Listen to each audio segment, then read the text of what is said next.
Bismillahirrahmanirrahim. Assalamualaikum warahmatullahi wabarakatuh. Ila hadratin Nabi Mustafa Muhammadin sallallahu alaihi wasallam wa ashabil kiram syaulillahi lahumul Fatihah. A'udzu billahi minasy syaithanir rajim. Bismillahirrahmanirrahim. Alhamdulillahi rabbil alamin. Arrahmanir rahim. Maliki yaumiddin. إياك نعبد وإياك نستعين اهدنا الصراط المستقيم صراط الذين أنعمت عليهم غير المغضوب عليهم ولا الضالين آمين. الحمد لله نحمده ونستعينه ونستغفره ونعوذ بالله من شرور أنفسنا ومن سيئات أعمالنا. من يهده الله فلا مضل له ومن يضلل فلا هادي له.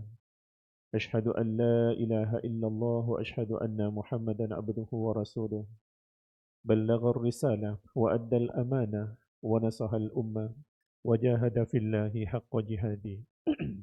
رب اشرح لي صدري ويسر لي أمري واحلل عقدة من لساني يفقهوا قولي.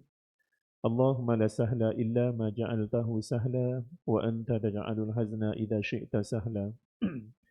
قال الله تعالى في كتابه العزيز بعد أعوذ بالله من الشيطان الرجيم. يا أيها الذين آمنوا كتب عليكم الصيام كما كتب على الذين من قبلكم لعلكم تتقون. صدق الله العظيم. Yang saya muliakan kepada Tuan Pengerusi Surau, Tuan-Tuan Imam, Tuan-Tuan Bilal, Tuan-Tuan Siap, Ahli Jawatan Kuasa, Sidang Jemaah, Muslimin, Muslimat, Hadirin Hadirat yang mudah-mudahan dirahmati Allah Subhanahu Wa Taala sekalian. Sekali lagi kita merafakkan syukur kepada Allah Subhanahu Wa Taala kerana pada pagi ini kita masih lagi diberikan keizinan, kelapangan masa, kesihatan tubuh badan, nikmat iman dan juga Islam untuk sama-sama hadir ke surau ini, untuk sama-sama kita menunaikan kefarduan, ya, solat subuh secara berjamaah dan seterusnya kita korbankan sedikit pada pagi ini, pagi cuti, untuk sama-sama kita dalam kuliah subuh, perkongsian ilmu, tazkirah yang mudah-mudahan bermanfaat untuk kita semua insya-Allah. Baik, muslimin muslimat yang dirahmati Allah Subhanahu Wa Taala sekalian, ya. Kesempatan yang ada pada pagi ini saya ingin berkongsi mengenai Ramadan, ya, Ramadan tetamu agung, ya. Dan alhamdulillah hari ini kita masuk hari yang ke-19 Ramadan kita. Dan pada malam ini insya-Allah kita akan masuk ke fasa yang terakhir, fasa yang paling penting, ya, dalam Ramadan kita, iaitu 10 malam yang akhir daripada Ramadan untuk kita mencari untuk memburu Lailatul Qadar. Jadi mudah-mudahan kita dapat bersama-sama mempertingkatkan amal ibadah kita, ya. Jangan kita rasa lemah, jangan kita rasa jemu, jangan rasa kita dan sebagainya. Yang penting kita kena tingkatkan usaha kita kerana 10 malam yang akhir ini adalah waktu yang sangat kritikal, di mana Allah akan tapis, Allah akan lihat hamba-Nya yang benar-benar untuk mencari Lailatul Qadar insya-Allah. Muslimin muslimat yang dirahmati Allah Subhanahu Wa Taala sekalian. Bulan Ramadan adalah bulan yang sangat mulia, ya.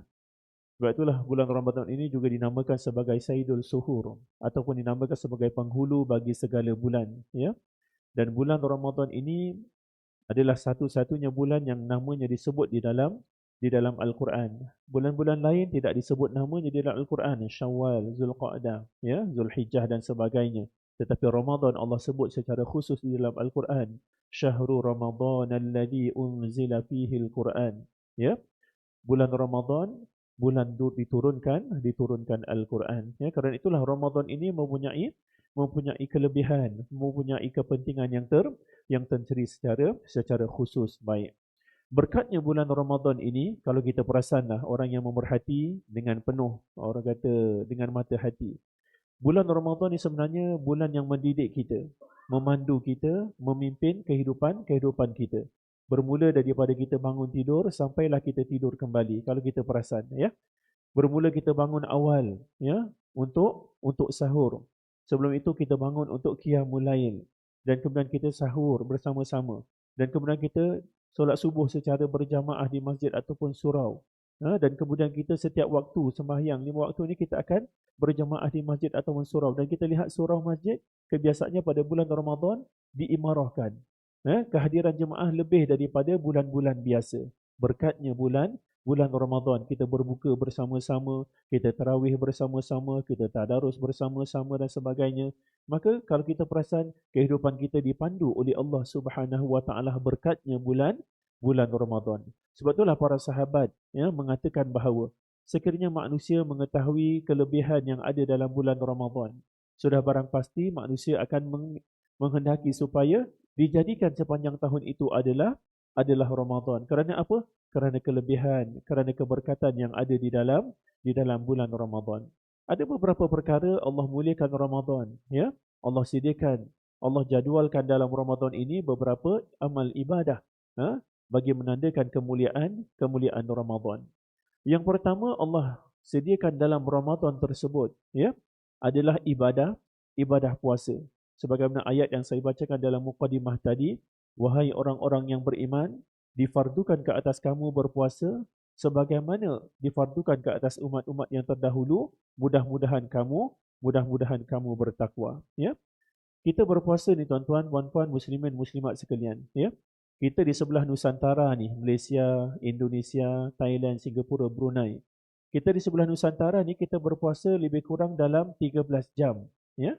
13 jam kita berpuasa. Kalau negara yang paling cepat puasa adalah 11 jam lebih. Negara di sebelah New Zealand, dan kawasan negara-negara sekitarnya. Kalau di sebelah Timur Tengah, Arab Saudi, Kuwait, Bahrain, Palestin dan sebagainya, mereka berpuasa lebih kurang 15 jam, ya, 15 jam. Dan ada negara yang waktu siangnya lebih panjang berbanding waktu malam. Waktu malamnya sekitar 4 jam dan waktu siangnya adalah selama 20 jam. Dan negara tersebut mereka berpuasa selama 20 ataupun 21 jam. Di sebelah mana? Di sebelah atas. Ya, Greenland, Finland, Norway. Mereka berpuasa selama 20 jam, bayangkan, ya, lamanya mereka berpuasa. Maka rugilah kalau selama 11 jam, 12 jam, 15 jam, 20 jam kita berpuasa. Tiba-tiba kita tidak mendapat apa-apa daripada ibadah puasa. Kerana apa? Kerana kita tidak menjaga puasa kita dengan perkara-perkara yang boleh menghilangkan pahala puasa kita. Sebagaimana hadis Nabi SAW, Nabi bersabda, "Rubba sha'imin laisa lahu min siyamihi illa al-ju' wal 'atash. Rubba qa'imin laisa lahu min qiyamihi illa as-sahur." Ya, boleh jadi orang yang berpuasa itu tidak mendapat apa-apa daripada puasanya melainkan lapar dan dahaga. Boleh jadi orang yang bangun malam itu tidak mendapat apa-apa daripada bangun malamnya, hanyalah sekadar rasa mengantuk, ya. Kenapa Nabi kata boleh jadi orang puasa tapi tidak mendapat apa-apa daripada puasanya melainkan lapar dan dahaga? Kerana mereka hanya berpuasa menahan diri daripada perkara yang boleh membatalkan ibadah puasa mereka. Tetapi mereka berpuasa tetapi tidak menjaga panca inderanya daripada perkara-perkara yang boleh menghilangkan pahala puasa. Mulut tidak dijaga, bercakap perkara-perkara yang kotor dan keji, ya. Mata tidak dijaga melihat perkara-perkara yang diharamkan. Sebab itulah saya sarankan, saya nasihatkan, bulan Ramadan ni kalau boleh kurang-kurangkanlah kita tengok cerita-cerita, movie dan sebagainya yang mendedahkan aurat, yang boleh menyebabkan hilangnya pahala, mengurangkan pahala puasa kita. Kurangkan tengok YouTube perkara-perkara yang tidak sepatutnya, ya. Kalau benda-benda yang elok tak ada masalah, kuliah, dengar bacaan Quran tak ada masalah. Tapi kalau kita lihat perkara-perkara drama, sinetron dan sebagainya, mendedahkan aurat, dibimbangi pahala puasa kita akan berkurangan ataupun hilang. Telinga kita masih lagi berpuasa tetapi mendengar perkara-perkara yang tidak sepatutnya, umpatan, ya, masih mendengar fitnah dan sebagainya, jauhkan, ya. Kerana itulah, ya, kita bimbang puasa kita hanya mendapat lapar dan dahaga kerana tidak dijaga dengan perkara-perkara yang saya nyatakan tadi. Baik, muslimin muslimat yang dirahmati Allah Subhanahu Wa Taala sekalian. Puasa ni kata ulama, sekiranya kita menjalani ibadah puasa dengan adab dan tertib yang betul yang diajarkan oleh syariat, maka sebenarnya ibadah puasa itu sendiri adalah ibadah puasa yang boleh mendatangkan kebaikan untuk kesihatan tubuh badan kita. Sebab itulah pakar-pakar perubatan telah membentangkan kertas kerja khusus mengenai ibadah puasa. Selama ini non-Muslim, orang-orang bukan Islam, menyatakan bahawa ibadah puasa ini banyak memudaratkan, ya, banyak memudaratkan. Tetapi rupa-rupanya dalam pembentangan kertas kerja oleh doktor-doktor Islam, oleh doktor-doktor yang bukan Islam dan Muslim, menyatakan bahawa 50 pembentangan kertas kerja mengenai ibadah puasa menyatakan ibadah puasa ini, ya, mendatangkan kebaikan kepada kesihatan tubuh badan seseorang, ya. Kajian telah dibuat dan sebagainya. Ibadah puasa ini melalui kajian boleh, orang kata, mengurangkan sakit jantung. Ibadah puasa boleh mengurangkan penyakit-penyakit yang lain. Kesan daripada puasa yang berkualiti, ya.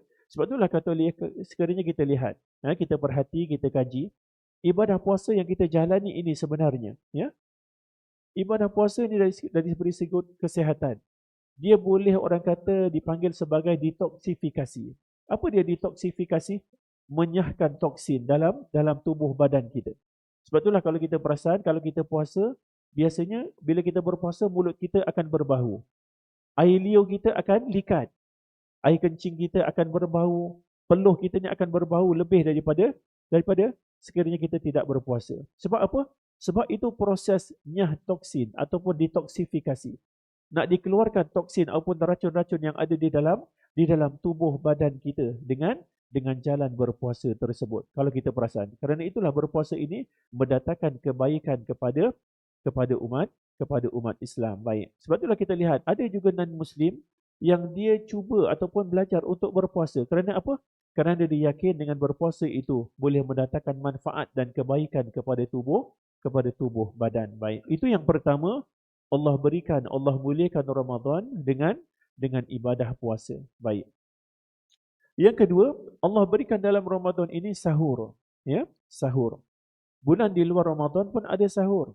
Tetapi sahur di dalam bulan Ramadan ini ada hadis-hadis yang spesifik ataupun hadis yang khusus. Nabi nyatakan kelebihan sahur di bulan Ramadan. Kalimah sahur sin ha ra, kan? Bila kita bariskan fathah, bunyinya adalah sahur. Bila kita bariskan dhammah, baris depan, dia bunyinya suhur, ya. Apa beza sahur dan apa beza suhur? Berdasarkan hadis Nabi sallallahu alaihi wasallam. Kalau sahur, ya, dengan maksud makanan yang kita ambil ketika bersahur. Contohnya kurma, nasi, kuih dan sebagainya. Itu kalimah sahur bila dibariskan dengan fathah. Berdasarkan hadis Nabi sallallahu alaihi wasallam, nikmas sahur al-mu'min at-tamrun. Kata Nabi, seutama-utama sahur bagi umatku adalah dengan mengambil buah tamar, kata Nabi sallallahu alaihi wasallam. Jadi merujuk kepada makanan yang kita ambil ketika bersahur. Apa pula bila dibaris dhammahkan menjadi suhur? Apa pula maksud suhur? Suhur ini pula merujuk kepada perbuatan sahur itu sendiri. Merujuk kepada hadis Nabi sallallahu alaihi wasallam, tasahharu, bersahurlah kamu, fa inna fis suhur barakah. Kerana sesungguhnya di dalam perbuatan sahur itu mengandungi keberkatan, kata Nabi sallallahu alaihi wasallam. Kerana itu jangan sesekali kita tinggalkan perbuatan sahur ini, kerana ada keberkatan, kata Nabi sallallahu alaihi wasallam. Kalau kita dalam Islam, ulama bagi tahu kita sahur ni boleh bermula daripada separuh daripada malam. Sebab itulah dalam Islam malam ini bermula daripada 7 malam sehinggalah 7 keesokan harinya. Itu dinamakan sebagai malam. Dan ulama kata sahur ini boleh ambil daripada separuh daripada malam. Maksudnya bermula jam 1. Ya? Tetapi Nabi bagi tahu seafdal sahur adalah pada penghujung atau melewatkan waktu bersahur. Ya? Maksudnya apa? Nabi bagi tahu umatku sentiasa akan berada dalam kebaikan selama mana mereka menyegerakan berbuka dan melewatkan bersahur, kata Nabi sallallahu alaihi wasallam. Kerana itu jangan tinggalkan ibadah sahur ini, ya. Walaupun kita rasa kita dah kenyang lepas moreh, dah makan banyak, bangun pagi kita rasa kenyang dan kita rasa kita mampu dengan tidak bersahur, kita mampu untuk menjalani ibadah puasa. Makan walaupun dengan segelas air, kata Nabi SAW, tasahharu, bersahurlah kamu walau bijur'atin mimma, walaupun kamu bersahur hanya dengan minum segelas air, dengan segelas air kosong, kerana ada keberkatannya, kata Nabi SAW. Apa yang Nabi sarankan, apa yang Nabi ingatkan, nasihatkan kepada kita, maka laksanakanlah. Yakinlah di sana ada ada manfaat dan ada kebaikannya. Ya, itu yang kedua mengenai ibadah sahur. Baik. Yang ketiga, Allah muliakan Ramadan dengan apa? Dengan tarawih, dengan solat sunat tarawih. Ya. Saya tak pasti di Sorong ini buat 20 ataupun 8. 20 ya. 20, alhamdulillah. Ya, masjid saya pun buat 20. Walaupun kita jangan berkelahi. Nak buat 8 ke, nak buat 20. Ha? Yang penting kita buat, jangan kita tinggalkan. Ya, kerana tarawih ini hanya ada pada bulan Ramadan. Kalau tanya saya nak buat 8 ke 20 Zat? Kalau ikut saya kata buatlah 20. Sebab kalau benda-benda dunia kita nak yang lebih. Kalau gaji sejam, 1 jam antara RM10 dengan gaji yang RM20. Kita akan ambil gaji yang RM20, ya, berbanding yang 10 sebab kita nak yang banyak, betul. Kalau urusan dunia. Tetapi untuk urusan akhirat, kadang-kadang kita suka ambil yang sikit berbanding yang banyak. Contohnya solat berjamaah, kan? Nabi bagi tahu solatul jamaati afdalu min solatul fardhi wa sab'ina darajah. Nabi kata solat berjamaah itu lebih utama 27 kali ganda berbanding solat bersendirian. Tetapi berapa ramai yang ambil 27 berbanding satu sembahyang sendirian, ya? Untuk urusan dunia, mengapa kita boleh ambil yang banyak? Tetapi untuk urusan akhirat, kebanyakan kita ambil yang sikit berbanding yang banyak, ya? Buatlah sembahyang tarawih, jangan tinggalkan. Walaupun benda tersebut adalah sunat. Walaupun sunat, buat setahun sebulan sahaja, ya. Allah berikan kemuliaan dalam Ramadan, antaranya adalah solat tarawih, ya. Malam tadi saya sembahyang di Masjid Asy-Syarif Meru, ya, ada tazkirah di sana. Alhamdulillah, di Masjid Asy-Syarif walaupun buat 8 tetapi imam baca dalam keadaan bacaan yang agak panjang, ya. Jadi kita seronok, ya. Orang yang cinta dengan Al-Quran, kasih dengan Al-Quran, bila imam baca yang agak panjang kita rasa seronok, ya. Kalau kita rasa tak seronok dengan bacaan Al-Quran imam, maka something wrong ada pada diri kita, ya. Kita orang beriman, kita mesti rasa seronok, rasa macam teruja, zuk bila dengar bacaan Al-Quran tersebut. Alhamdulillah, ya. Cuma ada sekadang setengah jemaah ni dia rasa macam masjid saya, ya, Imam Hafiz, satu muka 4 rakaat, ya, satu muka 4 rakaat. Maksudnya setengah muka 2 rakaat, ya. Itu pun pada saya itu pendek dah tu, ya. Tapi ada jemaah kata panjanglah ustaz, dia kata. Panjang. Padahal satu muka surat 4 rakaat, bayangkan, ya. Dia macam inilah tuan-tuan. Saya teringat kisah ketika di Masjid Amru bin Al-Ash di Mesir, kan, di Mesir. Pelajar Malaysia ni dia tengok setiap tahun ada seorang pakcik tua ni, umur dah lebih kurang 89, 90 macam tu. Setiap tahun dia akan sembahyang di Masjid Amru bin Al-Ash ni. Dan Masjid Amru bin Al-Ash ni dia akan buat 20 rakaat. Bukan saja buat 20 rakaat, dia akan bawa satu malam satu juzuk bacaan Al-Quran. Maksudnya apa? Maksudnya bila bawa satu juzuk, satu rakaat, satu muka dia akan bawa. Panjang bacaan tersebut. Tapi pakcik tadi tu yang uzur umur 89-90 ni, dia boleh sembahyang 20 rakaat tarawih campur 3 witir, 23 rakaat bersama imam. Satu malam lepas tarawih ni, pelajar Malaysia ni dia jumpa pakcik tadi tu. Pakcik dia kata, saya nampak pakcik ni dah uzur, ya. Walaupun kalau ikut kudrat pakcik ni, kesihatan pakcik ni, pakcik tak payah buat 20 dah, buat 8 cukup dah. Ya, tapi terbalik, kami yang muda buat 8, pakcik yang uzur yang tua buat 20. Dan itu pun sebenarnya realiti yang berlaku di tempat kita ni. Yang tua-tua ambil 20, yang muda-muda buat 8. Tak kisahlah nak buat 8 buat 20. Tapi sepatutnya yang tua buat 8, yang muda buat 20. Dia terbalik, kan. Jadi pakcik ni cakap apa? Wahai anak, dia kata, ya. Wahai anak, dia kata, ketahuilah, dia kata, sesungguhnya aku sembahyang menggunakan keimananku kepada Allah Subhanahu Wa Taala dan juga kepada hadis-hadis Nabi sallallahu alaihi wasallam. Pakcik tu bagi tahu, walaupun aku dah uzur, walaupun rasa macam aku tak mampu, kudrat aku ni tak larat nak buat 20, 23 ni. Tetapi aku yakin dengan janji Allah Subhanahu Wa Taala, aku yakin dengan hadis-hadis Nabi sallallahu alaihi wasallam. Nabi bagi tahu, kata Nabi, fa innahu man qama ma'al imam hatta yansarif kutiba lahu qiyamul lailatin, rawahu Tirmizi. Pakcik tu baca hadis tersebut, ya. Sesungguhnya sesiapa yang sembahyang tarawih bersama imam hatta yansharif, sehingga selesai imam tersebut, kutiba lahu, ditulis baginya qiyamul lailatin, seolah-olah seperti mendirikan keseluruhan daripada malam. Ya, bila kita selesai tarawih dan juga witir bersama imam, ganjarannya adalah kita seumpama mendirikan keseluruhan daripada malam. Masya Allah. Ya. Jadi kerana itulah aku menjadikan sembahyangku ini kerana keimanan kepada Allah dan hadis-hadis Nabi sallallahu alaihi wasallam. Dalam hadis yang lain kata pakcik tersebut, Nabi bersabda, "Man qama Ramadan imanan wa ihtisaban, ghufira lahu ma taqaddama min dhanbi." Siapa yang mendirikan malam-malam Ramadan dengan penuh penghisapan, dengan penuh pengharapan, Allah akan ampunkan dosa-dosanya yang telah lalu. Ya. Berapa lama sangat tarawih sebenarnya? Ya. Lebih kurang 1 jam lebih, itu saja kan. Sebulan je Allah bagi kepada kita.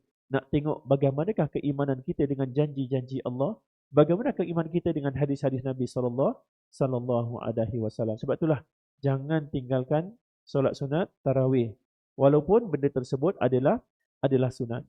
Cuma berkaitan tarawih ni ada beberapa yang ingin saya buat teguran sikitlah mengenai jemaah kita, ya. Kalau malam pertama, malam kedua, malam ketiga ni melimpah betul. Dan saya yakin di Sorok ini pun melimpah sampai ke belakang, saya yakin. Ya. Cuma kadang-kadang jemaah yang datang untuk solat tarawih ni, ya, kadang-kadang ada jemaah yang datang dengan ilmu. Dan ada jemaah yang datang tidak dengan ilmu. Ya, kurang ilmu. Apa maksudnya? Mungkin bahasanya agak kasar. Tetapi itu yang berlaku dalam masyarakat kita. Ya, contohnya apa? Ada jemaah ni tuan-tuan, saya pergi beberapa masjid. Ya, kadang-kadang saya pusing. Bila tak bertugas di masjid ni, saya pusing. Masjid Setia Alam, Masjid Puncak Alam dan sebagainya. Ada masjid-masjid ni tuan-tuan, jemaah dia, selepas muazzin melakukan azan isyak, ya, apa yang kita buat selepas selesai azan? Kita akan buat sunat qabliyah, betul? Kita akan buat solat sunat rawatib, qabliyah, ba'diyah, betul?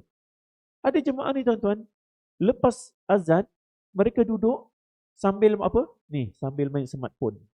Dia akan scroll WhatsApp, dia akan scroll FB, dia baca FB dan sebagainya, ya. Dengan meninggalkan solat sunat rawatib. Bila Bilal qamat, dia akan sembahyang isyak. Lepas isyak, dia tak buat ba'diyah isyak. Dia main smartphone lagi, scroll lagi, tengok FB dan sebagainya. Bila tarawih, dia bangun buat solat tarawih. Sedangkan di sana kalau kita lihat ranking kedudukan solat ini sebenarnya, solat yang paling utama, ranking utama adalah solat fardu. Ranking yang kedua adalah solat sunat rawatib, duha, witir. Dan ranking yang ketiga adalah solat sunat tarawih. Sebab itulah, rugilah kita kalau kita buat solat sunat tarawih yang rankingnya pada tempat ketiga, tapi kita tinggalkan qabliyah, ba'diyah. Dan setengah jemaah bila dia buat 8, dia balik dan dia tinggalkan solat sunat witir. Sedangkan solat sunat witir ini lebih utama daripada solat sunat tarawih. Sebab itulah ini kesilapan yang berlaku dalam masyarakat kita. Ada juga jemaah ni tuan-tuan, setengah tempat kadang-kadang saya datang lambat. Saya, "Dek, dah sembahyang isyak ke?" "Tak, kami datang nak sembahyang tarawih je," dia kata. Dia meninggalkan solat isyak dan sebagainya. Semata-mata nak kejar sembahyang tarawih. Sedangkan 2 rakaat subuh yang kita laksanakan itu lebih utama daripada 20 rakaat tarawih. Sebab apa? Tarawih statusnya adalah sunat. Subuh hukumnya adalah wajib. Jadi kadang-kadang kita gagal untuk orang kata memahami di manakah yang lebih utama, ya. Cuma poin saya di sini, buatlah yang fardu kita buat, itu yang wajib. Rawatib pun kita buat, tarawih pun kita buat, ya. Itu pertama kesilapan dalam masyarakat jemaah kita ni. Yang kedua kesilapan jemaah kita ni, ada datang dengan ilmu, ada datang dengan tidak ilmu. Contoh paling dekat di masjid saya lah tuan-tuan, Masjid Bukit Kapar 2, masjid baru, ya. Buat 20 rakaat. Selepas 8 rakaat, ya. Selepas 8 rakaat, kebanyakan jemaah ni akan balik, akan keluar. Dan jemaah yang stay, yang tinggal ni tuan-tuan, saya lihat dia punya soft ni, dia lompong-lompong. Sini ada jemaah, situ kosong. Sana ada jemaah, sana lompong, sana kosong. Jadi nampak macam tak cantik, kan? Dan saya dapat satu apa nama? Suasana sembahyang. Saya tak pasti di mana. Mungkin tuan-tuan pun dapat kon. Kalau tak silap saya itu Masjid Kristal di Putrajaya, kan? Kedudukan saf wanita muslimat lompong-lompong. kan? Lumpung-lumpung. Jadi nampak macam tak cantik. Sedangkan Nabi SAW, ya, dalam beberapa hadis Nabi bagi tahu sunat bagi imam memastikan saf dalam keadaan lurus, rapat, bahu rapat, ya, betul safnya, barulah dilaungkan takbir, barulah dimulakan sembahyang. Sunat bagi imam. Tak boleh imam dalam keadaan yang masih huru-hara, keadaan saf ni dia terus angkat takbir, tak boleh. Sunatnya dia kena tunggu pusing belakang, dia akan tengok. Selalu Nabi ajar kepada kita, kepada imam, dia akan pusing belakang. Apa yang diucapkan oleh imam? Ya, sawu sufufakum fa inni tasfiyata sufu min tamamis solah. Ini hadis riwayat Bukhari. Dalam hadis riwayat Muslim, min iqamatis solah. Ya, luruskan saf, ya, kerana sesungguhnya meluruskan saf itu sebahagian daripada kesempurnaan sembahyang. Itu hadis riwayat Bukhari. Dalam hadis riwayat Muslim, luruskan saf kerana sesungguhnya meluruskan saf itu sebahagian daripada mendirikan sembahyang. Ataupun dalam hadis yang lain Nabi bagi tahu kepada kita, ya, istawu, luruskan saf kamu, ya, Nabi bagi tahu. Wala takhtalifu, bukan. Ya, sawu sufufakum wahadu bainal manakibi, ya, rapatkan bahu-bahu kamu, ya. Lagi apa? Wasuddul khalal, dan tutuplah ruang-ruang yang kosong. Maksudnya apa? Saf yang kosong ni kena dipenuhkan, kena diisi, jangan dibiarkan kosong. Ini antara hadis-hadis yang Nabi galakkan ucapan-ucapan oleh para imam supaya jemaah meluruskan saf, merapatkan saf. Apa kesan bila kita tidak merapatkan saf? Apa kesan bila kita tidak merapatkan saf? Dalam beberapa hadis Nabi SAW, Nabi bagi tahu, ya, antara hadis Nabi SAW, Nabi bagi tahu istawu wala takhtalifu fatakhtalifa qulubukum. Nabi bagi tahu, luruskanlah saf kamu dan jangan kamu berselisih, maka Allah akan menyelisihkan hati di antara kamu. Bila kita saf ini tidak rapat, tidak lurus, tidak diisi dan sebagainya, maka Allah akan timbulkan rasa perpecahan di dalam hati kita. Sebab itulah orang Melayu ni payah nak bersatu. Sebab apa? Punca utama antaranya adalah kerana apa? Saf sembahyang mereka tidak dibetulkan, tidak dirapatkan dan sebagainya. Dalam hadis yang lain Nabi bagi tahu, istawu, luruskan saf kamu, maka Allah akan memalingkan wajah-wajah di antara kamu, kata Nabi sallallahu alaihi wasallam. Dalam hadis yang lain Nabi bagi tahu, luruskan saf. Sesiapa yang menyambung saf, Allah akan menyambungnya. Siapa yang memotong saf, Allah akan memotongnya. Ulama bagi tahu, apa maksud menyambung, apa maksud memotong? Kata ulama, siapa yang menyambung saf, merapatkan saf, membetulkan saf, maka Allah akan memberikan rahmat kepada orang tersebut, kepada hamba tersebut. Siapa yang tidak memenuhkan saf, tidak membetulkan saf, tidak merapatkan saf, Allah tidak memberi rahmat kepada hamba tersebut. Sebab tu kita yang datang majlis ilmu dan tahu ada ilmunya mengenai perkara tersebut, selepas ini kita pastikan saf yang ada ini kita rapatkan, ya, kita sempurnakan, rapatkan bahu bertemu bahu dan sebagainya. Sayyidina Umar Al-Khattab radhiyallahu anhu, beliau antara khalifah ataupun imam yang bila dia nak menjadi imam, dia akan pusing belakang. Ya? Dia akan pusing belakang, dia akan pastikan semua dalam keadaan lurus yang rapat, barulah beliau akan mengangkat takbir. Ada ketikanya beliau akan menggunakan pedang untuk membetulkan mata-mata kaki, saf jemaah yang terlebih ke depan dan terlebih ke belakang dan sebagainya. Ya? Jadi apa kesimpulan pengajaran yang kita ambil? Ketika sembahyang, pastikan saf kita rapat, betul. Ya, rapat dengan maksud rapat. Betul dengan maksud belakang tumit kita ni lurus dengan garisan yang ada, yang telah disediakan di atas permaidani ataupun kapet kita ini. Ya, itu mengenai sembahyang tarawih dan juga teguran-teguran yang sepatutnya, ya, kita perbetulkan. Istilahnya apa? Betulkan yang apa? Biasakan yang apa? Istilahnya apa? Lupa saya. Biasakan yang betul, betulkan yang biasa. Lebih kurang begitulah bunyinya, ya. Itu yang ketiga mengenai solat tarawih. Yang keempat, Allah muliakan Ramadan dengan Al-Quran, ya, dengan Al-Quran. 2 hari lepas kita menyambut nuzulul Quran, ya, turunnya Al-Quran. Walaupun di kalangan ulama khilaf mengenai tarikh bilakah sebenarnya berlaku penurunan Al-Quran. Ada ulama yang menyatakan turunnya Al-Quran pada 21 Ramadan. Ada ulama yang menyatakan turunnya Al-Quran pada 27 Ramadan. Walaupun itu adalah khilaf di kalangan ulama. Yang penting Al-Quran telah diturunkan kepada Nabi SAW selama 23 tahun secara beransur-ansur melalui perantaraan malaikat Jibril. Ya.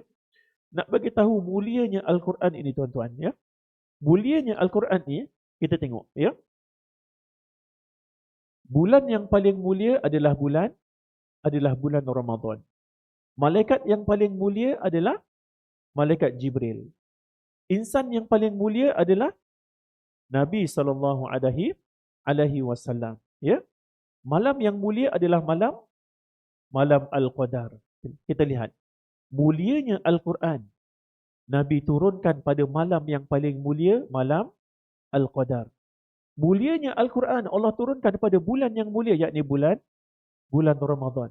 Mulianya Al-Quran Allah turunkan kepada siapa? Insan yang paling mulia, Nabi Muhammad sallallahu alaihi wasallam. Mulianya Al-Quran perantaraannya adalah melalui malaikat yang paling mulia, yakni malaikat Jibril. Bayangkan, itulah kemuliaan Al-Quran yang diturunkan kepada Nabi sallallahu alaihi wasallam.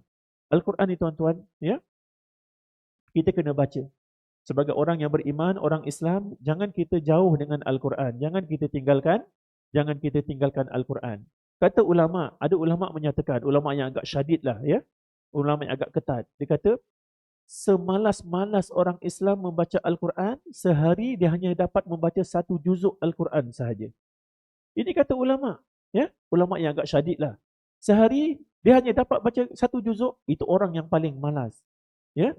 Agaknya kalau kita baca kurang daripada 1 juzuk, apa istilah yang boleh kita berikan kepada diri kita? Ya. Contohlah saya hari ini saya tak dapat baca 1 juzuk. Apa istilah yang boleh kita bagi? Kalau 1 juzuk pun dikatakan sebagai orang yang paling malas. Kalau kurang daripada 1 juzuk, apa istilah yang boleh kita bagi? Kan? Ya. Ini sebagai satu muhasabah sebenarnya untuk diri kita. Kita orang beriman, kita orang Islam kena selalu membaca Al-Quran. Walaupun di sana ada ulama-ulama yang agak longgar kata, walaupun kita terkurang-kurang sehari ni bacalah Al-Quran, bukalah Al-Quran, kata ulama. Walaupun kita boleh baca 2 baris, boleh baca setengah muka, 1 muka, tak apa. Yang penting dalam sehari itu ada kita buka dan kita membaca Al-Quran. Sebab Sayyidina Uthman bin Affan radhiyallahu anhu pernah menyatakan bahawa dia pernah mengungkapkan kata-kata, hari yang paling aku benci adalah hari di mana aku tidak dapat membuka dan tidak membaca Al-Quran, kata Sayyidina Uthman bin Affan. Dan Sayyidina Uthman juga pernah mengungkapkan kata-kata, ya, hati orang yang beriman, hati orang yang bersih, ya, ialah hati yang tidak pernah puas untuk membaca Al-Quran. Ini hati-hati orang yang beriman, orang Islam. Hatinya sentiasa rindu lagi dan lagi untuk membaca Al-Quran. Bila kita baca Al-Quran ni tuan-tuan, kalau boleh baca tadabbur maksudnya sekali, ya. Kita baca terjemahannya sekali. Sebab itulah kalau tadarus ni saya cadangkan, di samping kita tadarus baca, kalau boleh di hujung tu kita boleh minta seorang untuk bacakan, ambil 2-3 kepentingan daripada ayat yang kita baca. Contoh malam ni malam yang ke-20, juzuk yang ke-20. Jadi daripada juzuk yang ke-20, apa surahnya dan apa intipati daripada surah tersebut, daripada ayat juzuk ke-20 tersebut. Cuba. Sebab apa? Sebab ramai di kalangan non-Muslim, khususnya doktor-doktor, saintis, pakar dan sebagainya, yang mereka ni memang suka mengkaji sesuatu benda, perkara, ilmu. Dan bila mereka mengkaji khususnya Al-Quran, bila mereka mengkaji, mereka mendapat hidayah, petunjuk daripada Allah Subhanahu wa ta'ala. Contohnya ada seorang doktor seorang pakar daripada Jepun, ya. Doktor seorang pakar ni daripada Jepun ni, dia pakar mengenai kulit tuan-tuan, ya, mengenai kulit ni. Ya, dia pakar. Dia kata dalam sel kulit kita ni, di sebelah atas ni, bila dia terbakar, dia akan sampai kepada maklumat, akan sampai kepada otak bagi tahu sakit kan bila terbakar ni sel ni. Bila sel ni telah habis terbakar, lepas tu kita dah tak rasa sakit dah. Tapi lepas tu bila tak dipadam, kita akan mati. Sebab dia akan terbakar, dia akan mengganggu dan memudaratkan tubuh badan kita. Doktor pakar ni, dia mengkaji satu ayat Al-Quran. Dalam surah An-Nisa. Ayat yang berbunyi, Innal ladhina kafaru bi ayatina sawfa nuslihim nara. Kullama nadijat juluduhum baddalnahum. Sehingga akhir ayat. Dalam ayat tersebut, ya, doktor tadi baca Al-Quran terjemahan dalam bahasa Jepun. Ayat tadi berbunyi, sesungguhnya orang-orang kafir yang menolak, menentang ayat-ayat kami. Kami bakar mereka di akhirat nanti. Kami bakar mereka sehingga hangus kulit mereka. Dan apabila hangus kulit mereka, kami akan gantikan, badalna, kami akan gantikan kulit mereka dengan kulit yang baru, liyadzuqul azab, supaya mereka merasai azab daripada kami. Doktor pakar ni bila dia baca ayat tersebut, dia rasa Al-Quran ni adalah sesuatu perkara yang memang bukan datangnya daripada manusia, datangnya daripada satu kuasa yang sangat hebat, iaitu Allah Subhanahu wa taala. Bila dia buat kajian, akhirnya dia mengucapkan asyhadu alla ilaha illallah wa asyhadu anna Muhammadar Rasulullah. Hebatnya Al-Quran. Ada seorang doktor daripada Amerika, tuan-tuan. Dia pakar mengenai tumbuh-tumbuhan. Dan dia buat kajian mengenai tumbuh-tumbuhan. Bermula daripada benih, berputik, besar. Ya? Doktor tadi ni, bila dia letakkan setiap tumbuhan yang dia buat kajian ni, dia letak alat, satu peralatan yang canggih diletakkan pada tumbuhan tersebut. Bila dia guna peralatan tersebut, dia dengar apa sebenarnya yang berlaku. Kemudian dia dengar macam tumbuhan tadi dalam keadaan dia membesar tumbuh tadi, berputik dan sebagainya, dia dengar suara, tuan-tuan. Ya? Bila diamati suara tersebut, bunyinya Allah, Allah, Allah, Allah. Bila tanya dengan doktor pakar Muslim yang lain, kata doktor Muslim tadi, sesungguhnya Al-Quran telah menjelaskan perkara tersebut 1400 tahun yang lalu. Ya? Dibuka surah Al-Isra ayat 44. Sesungguhnya tumbuhan itu bertasbih kepada Tuhan dengan tasbih, dengan zikir yang kamu tidak fahami. Ya? Al-Isra ayat 44. Bila doktor tadi buka Al-Quran, baca terjemahan dan mengkaji ayat tersebut, dan sesungguhnya Al-Quran ini bertepatan dengan sains, ya, bertepatan dengan sains, ya, dan akhirnya dia masuk ke dalam agama Islam, menerima Islam, mendapat cahaya Islam, ya. Hebatnya Al-Quran. Bila kita baca Al-Quran, kita kaji Al-Quran, kita akan sentiasa akan mendapat benda-benda yang baru daripada Al-Quran itu sendiri, ya. Sebab itulah jangan kita jauhkan diri dengan Al-Quran. Yang pandai baca Al-Quran, ajar kepada orang yang tidak pandai. Orang yang kurang pandai, belajar dengan orang yang pandai Al-Quran. Yang pandai, jangan hina orang yang tak pandai. Orang yang tak pandai, terbuka untuk belajar, jangan malu dan sebagainya. Kerana dalam satu hadis Nabi SAW, Nabi bersabda, kata Nabi, Al-mahiru bil-Quran, ma'as safaratil kiramil bararah, walladhi yaqra'ul Quran wa yatata'ta, wa huwa fihi syakkun lahu ajran. Nabi bagi tahu, sesungguhnya orang yang mahir membaca Al-Quran, ma'as safaratil kiramil bararah, orang yang mahir baca Al-Quran, fasih dan sebagainya, dia akan bersama para malaikat Allah yang mulia. Dan siapa yang membaca Al-Quran, wa yatata'ta. Apa maksud wa yatata'ta? Dengan maksud tersangkut-sangkut, tergagap-gagap, ya?